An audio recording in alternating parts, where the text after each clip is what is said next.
Okay, so we got the meeting recorded and live streamed, so I think we can go ahead and get started. Thank you so much for joining us tonight to talk about the residential permit parking program. So the order of business tonight, we are going to do some staff introductions and talk about like our roles in the permit parking program.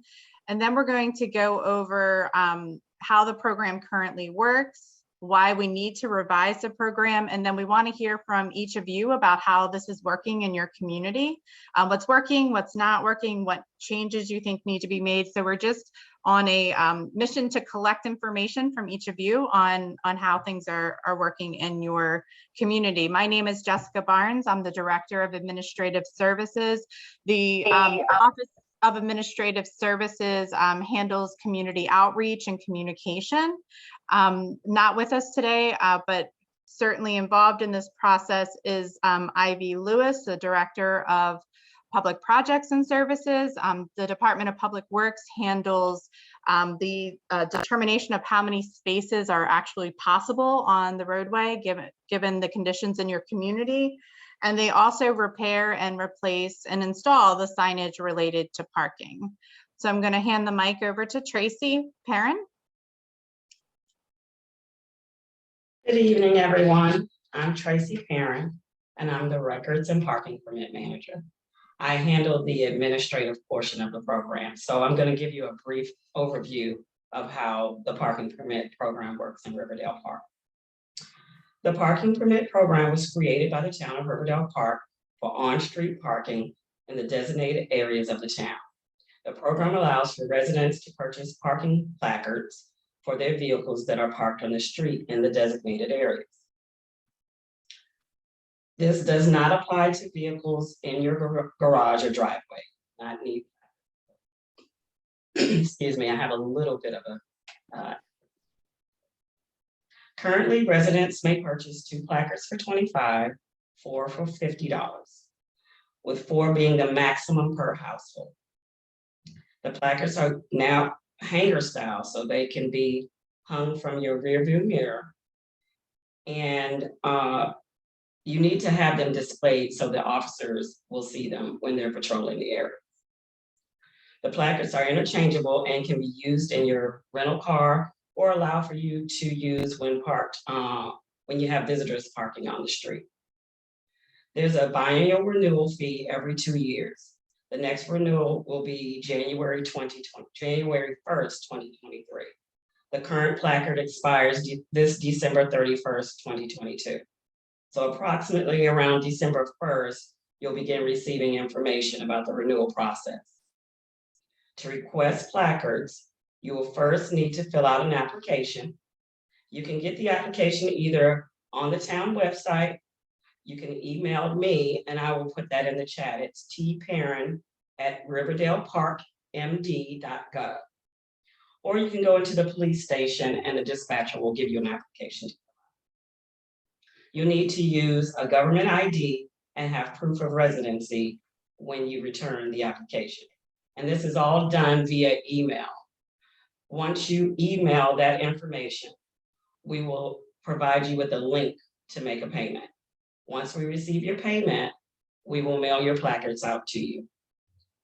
Please do not try to come into the station to make the payment. If you can, we would prefer that you do it online. We're trying to do is a contactless process. Once we receive, as I said, once we receive your application, ID, and proof of residency, we will mail the placard. Remember, there is a $50 parking citation fee for vehicles that are not in compliance. So please make sure your placard is displayed and current. And just a reminder, this program is governed by the Town Ordinance, Chapter 6413. Great, thank you so much, Tracy. Before we get too far ahead of ourselves, I neglected to introduce Ms. Marissa Davis, who's here with us with the police department. Marissa, do you want to talk a little bit about your position? Hello, good evening, everyone. Again, my name is Marissa Davis.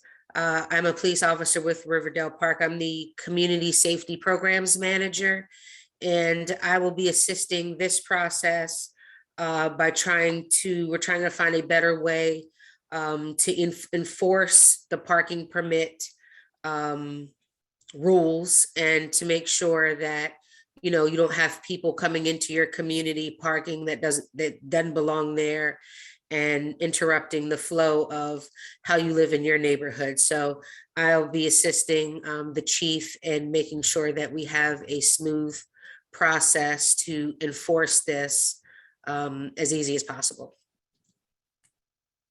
We also have with us tonight Acting Chief Rosa Gwixens and Town Manager John Lasitian. They're just here to be a part of the conversation, hear the conversation. So thank you everybody for joining us tonight. So the reason we've just done an overview for those who just joined us of how the program currently works. The reason why we are here now asking for resident input is because, as Tracy mentioned, the parking permits expire at the end of the year. And the characteristics of all the neighborhoods that are included in participating in the permit parking program are unique, which has made it difficult to have a one-size-fits-all parking program.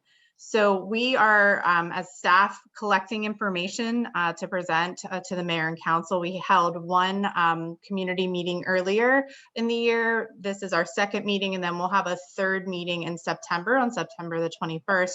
And then there will be a series of public meetings, mayor and council meetings. We'll hold a public hearing. So there's going to be plenty of opportunities for more input. So this will not be your only opportunity.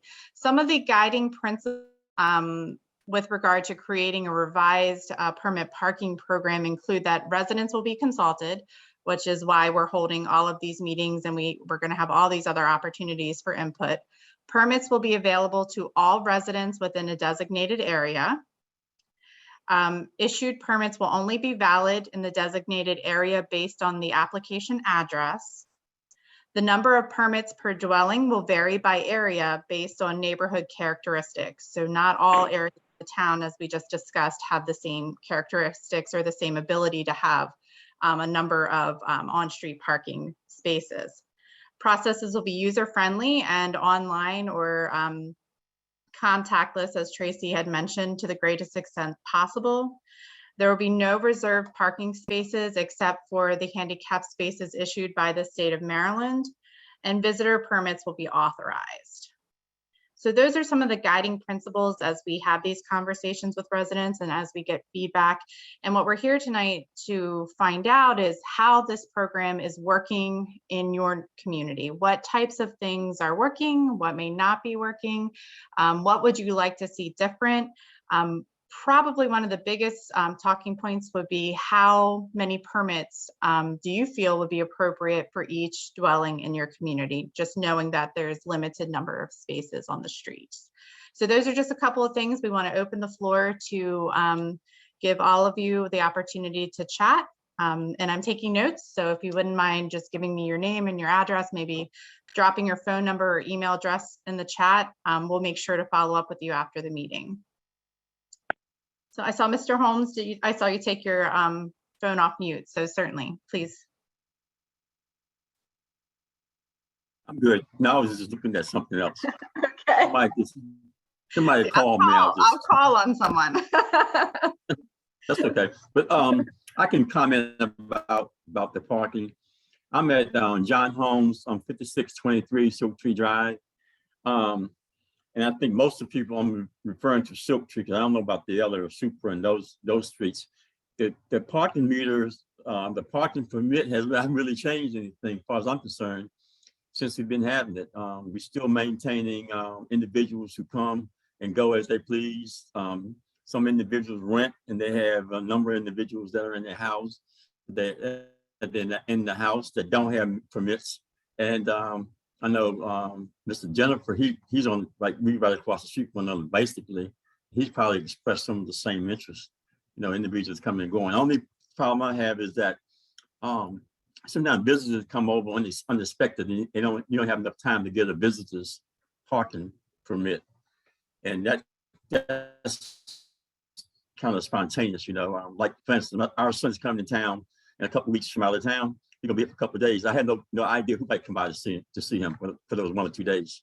So to get a couple of permit studies, kind of, I can go and get 10, and I might only need 1. So I don't want, just waste the time of the person who's printing them out for that. So, but as I said, I still think the problem is still the same. Multiple cars, no parking permits, and people were trying to follow the guidelines. It hurts us really, because we're paying our money and we try to follow the guidelines. Other individuals, they aren't following the guidelines. And one other thing also, emergency vehicles and school buses. There's a gentleman living next door with school bus to drop off his child, and they had so many cars that the school bus couldn't even go by. The school bus ended up hitting a car, and they had to wait for the Riverdale police officer to come out and do the report and so forth. And so it kind of, it's a lot in that little area. But like I said, people who are not part of the community are only renting to come visit. So I think those are basically my comments. I don't think it's been any change where it was 10 years ago and the way it is now, really. Thank you very Yeah. much, Mr. Holmes. So I'm David Jennifer. I'm at 5704 Silk Tree Drive. And to kind of piggyback on what Mr. Holmes said, the issues that I have with parking are a result of another issue, which is illegal renting of facilities. I live right in between 2 dwellings that obviously have renters. I know they don't have licenses. I know that there are multiple people in the residence that aren't relatives. And the spinoff is that cars are all up and down the street. The main issue that I have is when they do park in front of our house. I know it can't be reserved, but they park in front of the house, and a lot of times there's trash that's left. There's realistically, the issue is just loud noise at all times of the day, in the morning, sometimes at night. And it's just a transient type of environment that is not settling for a homeowner that's been here for 20 years, 25 years, 30 years. It's just a quality of life issue. I'm not too sure what the parking process can do to alleviate that issue.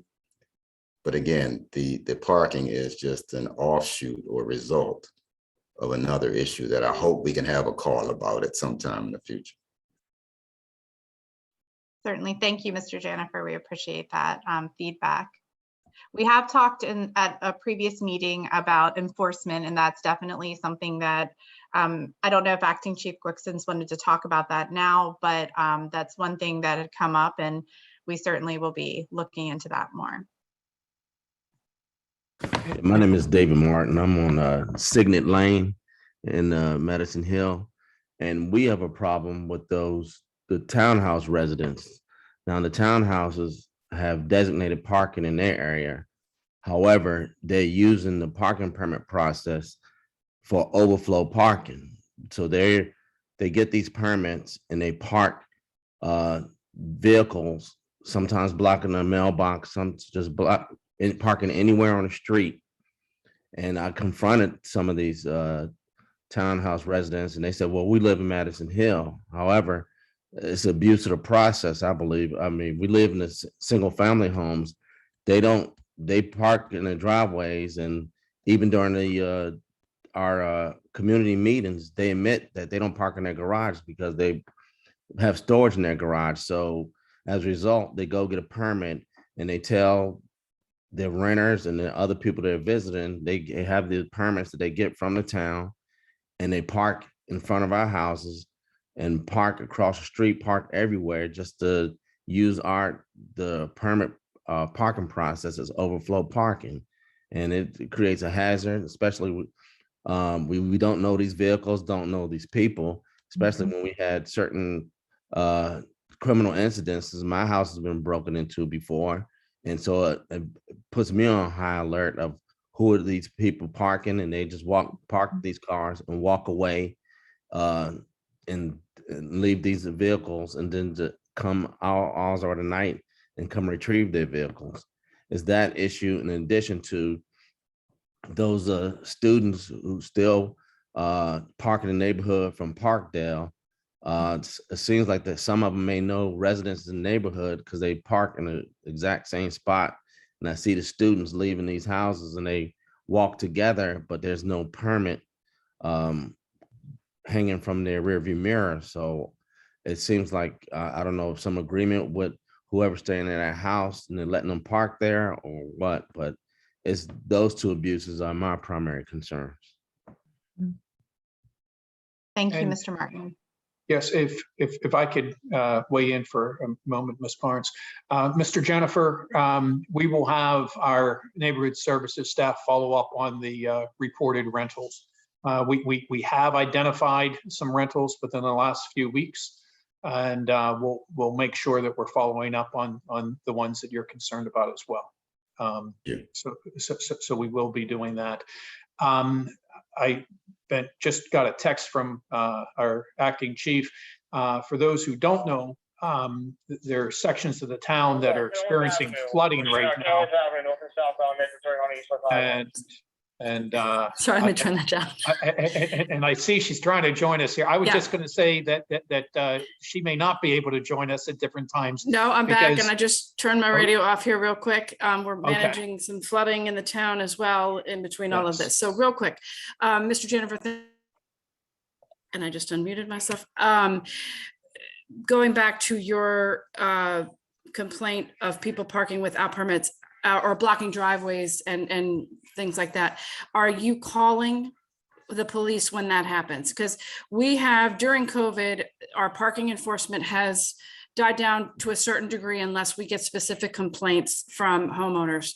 And that's due to a variety of reasons. But if there is a driveway being blocked or somebody that is parked to the point where you cannot get out of your driveway, we will tow that vehicle. So don't hesitate to call if that is the case. We will be ramping up parking enforcement again once all of this program is ironed out and we get as much as we can back to normal. But please don't hesitate to call the police department if that's the situation, that either your driveway is being blocked or there's somebody parked in front of your house that does not have a permit to park there. Because they will be ticketed. I definitely call Thank the you. police and Okay, sometimes the police have responded. They say, oh, there's a permit, in some cases there's a permit on the rearview mirror, but these are townhouse residences. And from what I gather from our meetings, that's not part of the process. The permits for visitors, temporary visitors, not for overflow parking. that is correct. And that's what they're using on a permanent basis, is the same exact cars parking in the same general area. Tracy, correct me if I'm wrong on that. It should not be for the townhouse community. So that was something that we were going to address tonight as well. So we have about 6 residents on Sora Lane. And I believe those are townhouses that were permitted at one point, but it's been brought to my attention that that is a private street. And so we will no longer be providing parking permits for that area. And we will give refunds to those residents as well. So you should see a change in that coming soon. Definitely with the biannual renewal, the Sora Lane residents, those townhouses will not have placards. All right, thank you. Good evening. Thank you very much for holding this listening session. And I want to echo what my neighbors have already said. They've already articulated what the issues are for me. Our neighborhood is overrun with vehicles. And I think the number of permits that each house can have, I think it's 4 now, that just seems to be excessive for the size of our community, especially when I take into consideration that all of these houses have 2-car garages, and 2 cars can also park in front of the garage. So 4 cars can be accommodated. without any permitting. But yet on my street, I'm on Supra, and I just feel so sorry for folk on Silk Tree, because coming down that hill, it always looks like it is ripe for bumper cars, right? Because it's just so difficult to make your way down and up the hill, and the emergency vehicles. Okay, but anyway, Supra is not much better, and we're a very short cul-de-sac. And any given evening, especially, we can have up to 20 cars parked on our street. And it does make it very difficult when we are trying to come in and out. Even getting into our driveways and into the garages can be very difficult when you have to back out or make a turn to come back in. So it's just incredibly inconvenient and inconsiderate. And it is not what this planned unit development had in mind when it was constructed, because the streets just cannot accommodate this. Additionally, there are safety issues. And I'm sorry to have so much to say, but I have been talking about this and working with some of our fine public servants on this for a few years now. It's safety issues, cars, we don't know who is around us anymore. And once upon a time we did. I've lived here since 1997, so I can attest to the changes that have occurred. And it just is very disconcerting. And just last fall, we had an incident with the high school students, and I'm glad someone mentioned that. One had stolen a car, armed carjacking, and was driving it to school. And so I look out and we have police action, almost SWAT action, trying to take down this student and this car. I mean, it was out of a movie. It was so incredible to be on just Supra Place in Riverdale, Maryland, right? To have all of this. And so there's the enforcement, there are the numbers of cars, there's the rental, because on my cul-de-sac, unfortunately, that is the source of many of the vehicles, right? That there are rental properties. I just hope that we can work on enforcement of the codes that we have for the town, for the rentals, and also to consider limiting the number of permits that each house can have. Thanks. Ms. Mitchell, if you don't mind me asking, do you have an idea in mind of how many permits you think would be appropriate for each residence? Well, given, what I said about the number of parks each house has the capacity for, and I understand some people would like to use space for storage, but that's not what we should work on. What they would like to use. A garage is a garage for housing cars, right? And so people have to make other considerations in thinking about this, and they have to think about other people and the streets and the safety and all of those things. So I'm thinking no more than one or two, but that may seem draconian, but certainly not 4, because by the time you multiply that by the number of houses, you can see the potential for there being. We have how many houses in this community? And 4 permits per? Yes, Ms. Mitchell, and that's exactly why we're having this conversation. So we'll be taking an approach where we'll have our engineers coming out, we'll be measuring exactly how many on-street parking spaces there are, and it'll be not just in Madison Hill, it'll be community-wide, because this is an issue that we have found throughout the town, that the roads just can't accommodate as many passes. So thank you for sharing your concerns, and thank you for sharing your thoughts. Thank you, Mr. Jenifer. I saw your thoughts also in the chat. We really greatly appreciate this feedback.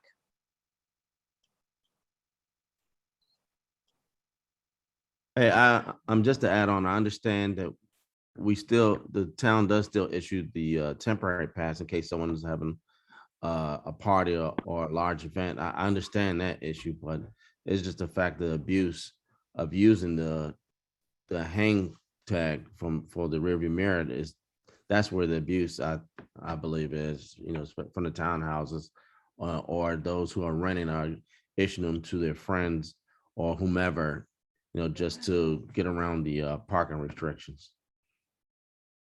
Yes, good evening. I'd like to just kind of chime in on this about the parking permits. And my name is Larry Tyson. I reside at 5613 Silk Tree Drive, and I'm the president of the Madison Hill Homeowners Association here in Madison Hill. And I just want to just kind of, get some background on the parking permits and how they came about and who voted or who suggested how we have 4 permits. Now, this has been an issue since I've been living here, and I've been president more than on one occasion. But our community and our residents here voted for 4 parking passes in our annual meetings. So, and I've always been an advocate. I felt like we only needed 2 parking passes, but our residents here was very adamant about having 4 passes, and that and we've also suggested that they would use their garages for their cars, not their storage facilities. And we've had a lot of pushback as a community about this issue, and I've raised several different suggestions as to how do we alleviate some of the parking situations. Now, we must understand we have a lot of, when we first moved here in the 90s, all our children were in grade school or just starting out. Now, all of a sudden, these children have moved back home and they're grown-up adults and they have cars. Okay? So you have more, instead of a 4-person house, you sometimes have 4, 5, 6 people in a house and everybody's adults. So therefore, you have an excess of cars. We have 2 in the garage, 2 on the pad, and then you got 2 children with cars that's parked on the street. So, I mean, again, when they developed this community, they didn't plan for children not leaving home or coming back home or what have you. And this is some of the concerns that we have in the community with grown children have come back to their parents' homes.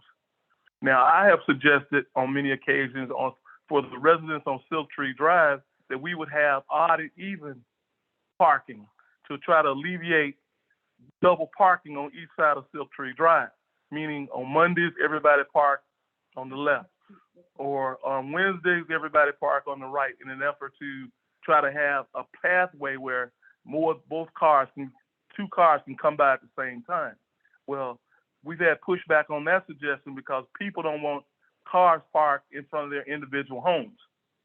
I don't want nobody parking in front of my house. That was the pushback for that suggestion that I made last year or 2 years ago about trying to help the people on Silk Tree Drive. This annual meeting, we will have a vote as to, instead of having 4 passes for each resident, they would only have 2. And this will be an effort to try to force residents to put their cars in the garages and not use it for storage. So this will come up in the annual meeting in October, whenever we have it, when we have a quorum, about this issue. About the other parking issues on Signet Lane and Supra, I'm around there pretty much almost every day, and I see cars that have been ticketed when they're parked on the side of the street with no placket. So our local law enforcement are patrolling the area, and I have seen people's cars ticketed. Now, they have not towed them on Signet Lane and Supra, but we do have an issue with residents in this rental situation. I'm not as a president of, I don't know what the actual statute is for renting in Prince George's County and Riverdale. Maybe I came in late, but if you could just tell us what the policy is for the community as well as the town and Prince George's County, maybe we can get some clarity on what the policy is or what the statute suggests. Certainly, Mr. Tice, I can have our director of development services reach out to you, but typically homes that are in the rental program are not owner occupied. And so we run into some difficulty when the property owner actually lives in the home and then they're renting out other sections of the home, but that may also run into some zoning issues. So it's a little more complex than just, this is how it happens, this is how it applies. And we'd be happy to have another discussion with all of you about this if you'd like on a different day. It sounds like there are concerns I've heard at least 3 or 4 people. So I think that it would be beneficial if we made some time to talk about that with your community. I just want to ask one more question. When a neighbor calls Riverdale Police Department or the town about rental issues or people that are renting their basements, what is the next step? I mean, what happens once that's been passed on to you all? What happens next? So that's referred directly to our neighborhood services, our Office of Neighborhood Services, and then they investigate and reach out to either the property owner or the tenant. Typically, they knock on the door and try to determine what the situation is with regard to the living arrangements there, because as I'm sure you're aware, there can be a variety of arrangements when it comes to housing. Are there any fines given, or any citations given, or any warnings or anything that might prompt the homeowners to be a little bit more transparent in terms of getting the permits or coming to the town and saying, hey, I'm renting out my basement, I want to get a permit, things of that nature? Is there any way to encourage these folk who want to rent the basements out to get the permits and let the HOA know that this is being done? Yeah, so there are, just like any other property maintenance issue, there are fines associated if you don't follow through with, the requirements of the town code. So that's definitely, those things are in place. Sometimes it's hard to determine the housing situation, especially if it's owner occupied. So we could talk a little bit more about that. There are some components that relate to zoning, and the town of Riverdale Park does not have planning and zoning authority. That authority rests with the county. So we have to work with our county counterparts to just work together to address some of these things. So there's not, unfortunately, just one answer to this that will resolve it. It typically is multifaceted, and we have to work together with other agencies to resolve these issues. And they're typically long-term. That's just been my experience when it comes to some of these neighborhood services issues. It takes a little bit of time to get these resolved. But we'll be happy to talk more about it and kind of go through some of these issues. I know we've talked before with Mr. Janifer. He reaches out to the town pretty frequently, and I recognize some of the names as people are speaking. So we have heard you, and we have gone out and done some of these investigations. And like I said, it's really difficult when it's owner occupied to really ascertain what's going on in the property. But it is certainly a quality of life issue for the neighborhood. And we do need to maybe talk about different ways to address that. Let me ask one more thing. Is the town suggesting that we go to 2 permit households versus 4? Is that what we're discussing here this evening? We're going to change it to 2, and that will alleviate some of the parking where these homeowners will have to put their cars in the garages? Is that the first step? Certainly. What we're asking for right now is direct feedback from the communities impacted. And what I'm hearing from, in the notes that I'm taking, is most folks that are here tonight would like to see 2 permits per home. The other component to this is that we do have to calculate exactly how many on-street parking spaces exist. We can't issue more parking permits than the number of spaces permitted on the street, the number of spaces, the space allowed for parking on the street. So those are some components we really have to look into. And I think the combination of all of these things will help alleviate some of the parking issues.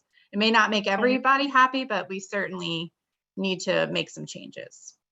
When you say parking on the street, you saying there's going to be a designated number of cars that can be parked along the sidewalks on the street, or on both sides of the street, or one side of the street? What do you mean when you say parking on the street?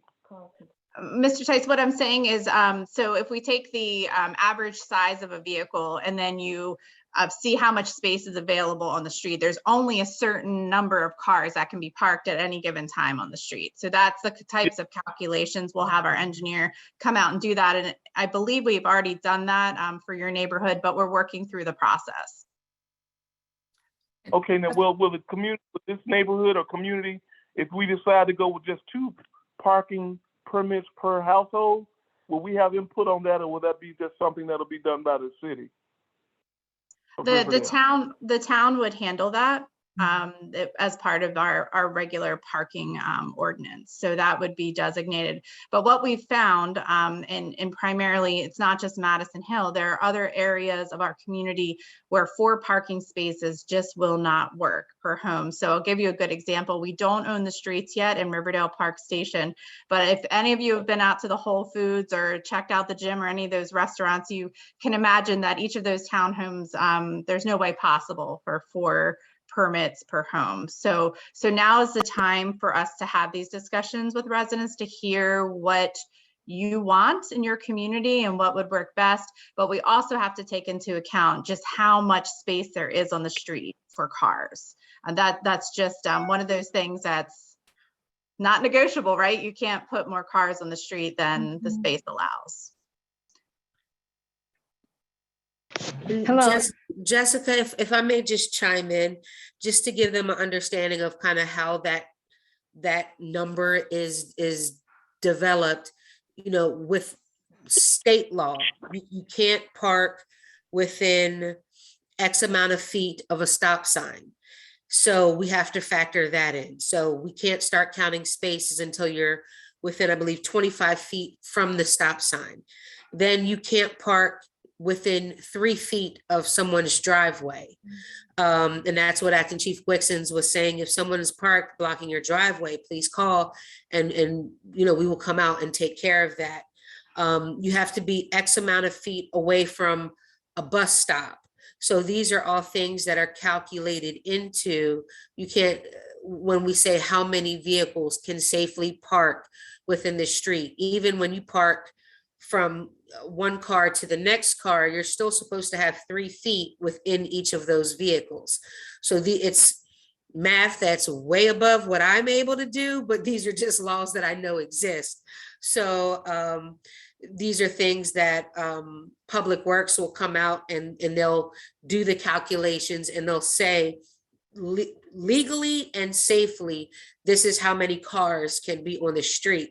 So some people may say, okay, well, we can get 2 permits, and some places may say, well, you can get 1 permit. So it just depends on, once they do those calculations and look at those factors, where how many cars can actually be on the street, therefore how many permits can be given to each house.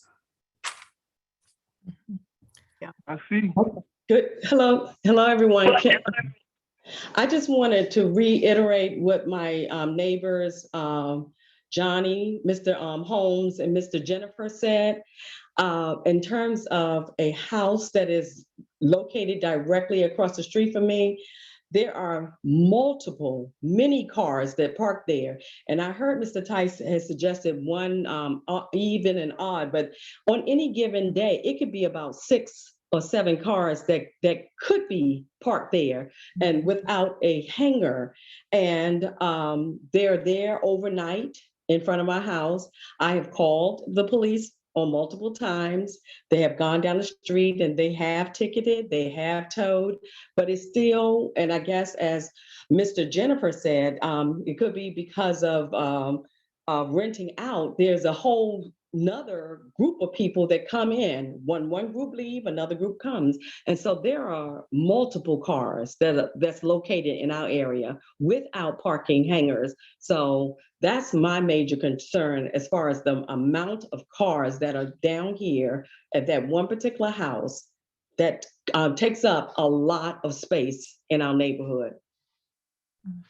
And of course, and then the noise level, I think Mr. Jennifer mentioned that. I've called the police on the noise. There is a noise ordinance at a certain time, but yet, I don't know, the loud talking, it goes on after 10, not many nights, but a lot of nights. So that's a major concern for us.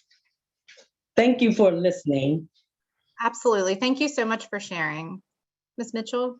I just wanted to ask if in making these calculations, would you also be calculating the necessary space needed for entering and exiting the garages, the individual houses?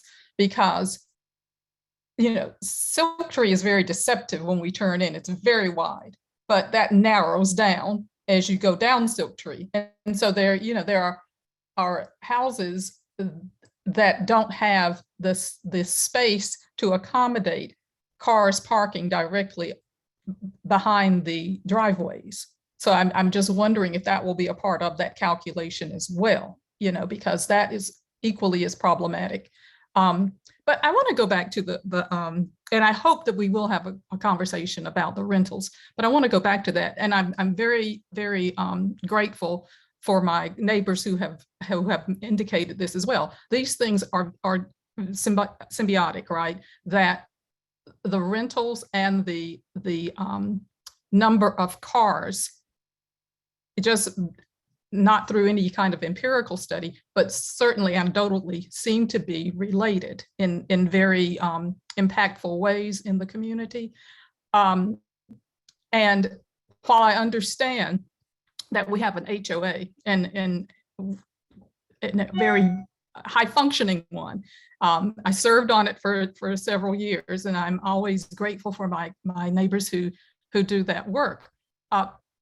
The HOA cannot address these issues, right? Because the streets and the enforcement of parking, that belongs to the town and to its officials, as well as the code issues, right? The town and the county.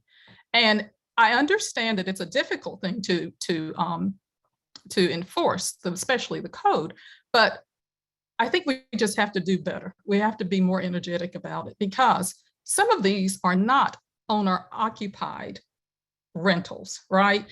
They are renting, and then they are renting basements too. So we have like double renting going on. And the proliferation of more vehicles, more people, more cars. And that has impact on homeowners, right? Because at some point, when communities turn to a certain percentage in terms of rental, homeowners insurance is impacted. We know how all these metrics can change much about our financial lives too. So I just really think that we need to have these conversations, and we need to have action on what obviously many of us have been concerned about and are continuing to advocate for, these changes, because it is a quality of life issue. Absolutely. And I want you to know that you are heard. I've heard all of this tonight. And one thing that's come out of these community meetings is that we really need to have more of these, right? About a variety of topics.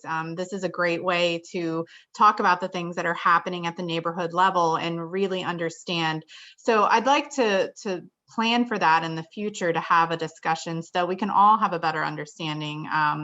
It impacts everybody's quality of life, certainly, and we do understand that. So let's plan for that soon. I'll talk with the director of development services and neighborhood services, and we'll see when we can get something scheduled to have more of a discussion, so everybody's on the same page with what the town can do and can't do, or different ways that we can work on this.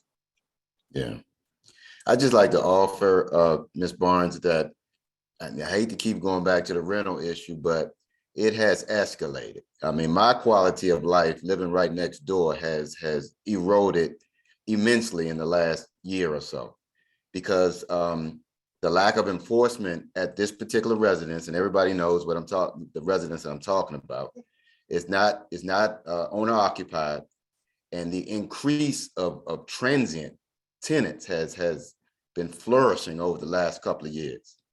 So much so that it's almost like a gathering place. And I've gone through the process of having the city services come out. They've done inspections, they posted things, and ultimately told me it was nothing they could do because there were quote unquote relatives living in the residence. And I know that's not the case. So, just to piggyback on all the comments that my neighbors are making, this issue needs to be taken care of sooner than later, because our quality of lives are eroding quickly because of it. I mean, it's a hub to the parking issue. It's a hub to the noise issue, trash issue. I mean, at the root of every problem that we have is because of illegal renting. I agree. So, and I'm sorry, I was on the phone, reference the flood. In terms of this, I did hear Ms. Barnes say that we'll coordinate another meeting on that topic. And in the interim, we will continue to work with you all to identify unlicensed rentals, and we'll go from there. But I think our message tonight is we hear you clearly. And we will work to apply our codes fairly and consistently to do whatever we can to protect the quality of life. And so we hear you clearly, sir, and everyone else who commented on that. Yes, John, just to piggyback on that, I added in the chat for anyone who has not seen that. I've added my email address. If you have an address that you can email me and give me the exact address of houses in question, your information won't be shared with anyone that you personally emailed me. It's just so we can start getting a log and know where we need to go and do some enforcement and get the proper people who handle these particular things involved. So if you could please do that, I'd appreciate it, because that's why we're all here, is just to try to improve everyone's quality of life. And this seems to be a huge issue that we're not going to take lightly. I can tell you that. So if you would please email me. Again, your information will not be shared. It'll just be for us departmentally, so we know where to begin. Is there, excuse, I have a question. Is there a time frame as to when you're going to make a decision on how many parking permits that will be issued for 2023? That's coming. Will there be a time frame, or will you let us make a decision? How soon will you make a decision on whether it be 2 or 4 or 1? Is there a particular amount of time that's involved? Yes, Jessica, if I could answer this. So it's the mayor and council who will make the final determination. And but we will be talking to the council. We'll give them a brief update on the 29th of this month. We'll be meeting with them again about this on the, I believe, the 19th of September, and then again on October 3rd. And my best guess is that they will make a determination late October. And because we still have other community meetings to hold yet. We're trying to make sure that we're being as expansive as possible in our outreach. So we're looking at early October, a decision by the council. Okay. Thank you.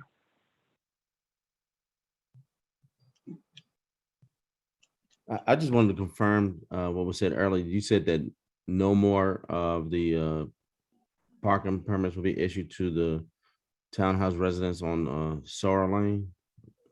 That is correct.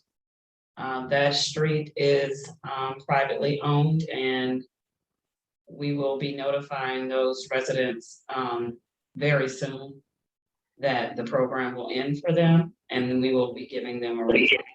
It was only about 6 residents that applied for placards, but that will no longer be the case. Thank you. You're welcome.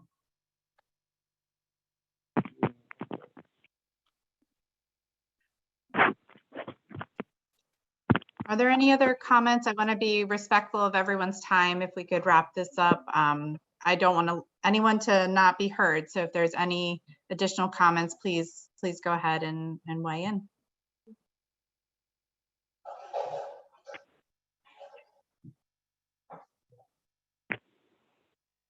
I have nothing else.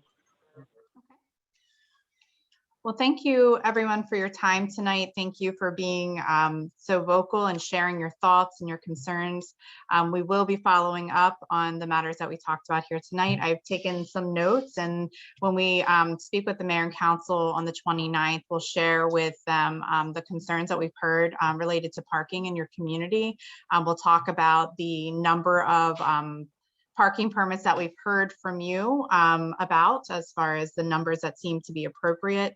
The calculations that we talked about are not ready at this moment, but we will have those also to present to the mayor and council, and we'll keep everybody in the loop. John mentioned the meetings are going to start on August the 29th. I call that our back to school time. The mayor and council are coming back from their summer recess. And typically the way we handle these is we will talk about this topic for the next several months. So there will be plenty of time to talk leading up until when the council will take action in October. There will also be a public hearing that will be publicized, and you'll be notified of that. It'll be on the website and just the town's regular notification platforms, communication platforms. Thank you again for your time tonight. We greatly appreciate all the feedback. If you have anything else after tonight, don't hesitate to send an email. Please email Marissa if you have concerns about the rentals, and we'll address that in a future meeting, okay? Thank you again. Oh, I'm sorry, Tracy. My apologies. I just wanted to remind everybody that my email is in the chat if you want to scroll up and get that, as well as Marissa. They're both in the chat. Wonderful. All right, thank you again for coming tonight. Have a good rest of your evening, and don't hesitate to reach out with any further concerns, okay? Be well, everybody. Take care. Have a Thank good you all. evening. Have a good night. Okay.